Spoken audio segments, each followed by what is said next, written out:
Hello বন্ধুরা, আমি আজকে মুরগির মাংস রান্না করব। এই যে সব মশলাগুলো নিয়েছি, মশলাগুলো সব একসঙ্গে মিক্সড করব মাংস দিয়ে।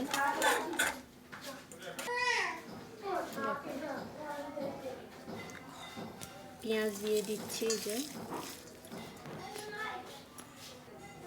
ধনেপাতা দিয়ে দিচ্ছি, এবারে তেল দিয়ে দিচ্ছি, আদা রসুন পেস্ট দিচ্ছি। এবার আমি মাখিয়ে নিচ্ছি সব একসঙ্গে।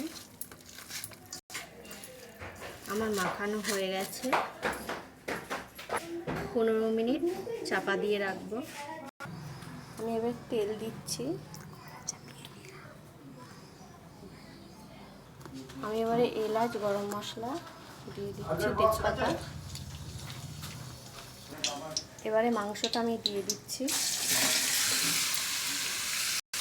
তখন আমি নুন লবণ দিইনি, মানে এখন লবণটা দিয়ে দিচ্ছি।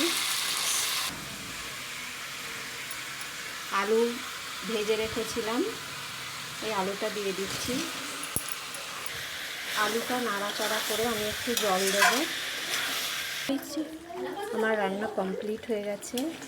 আর রান্নাটা ভালো লাগলে লাইক কমেন্ট করবে, আর প্লিজ আমাকে সবাই সাপোর্ট করবেন।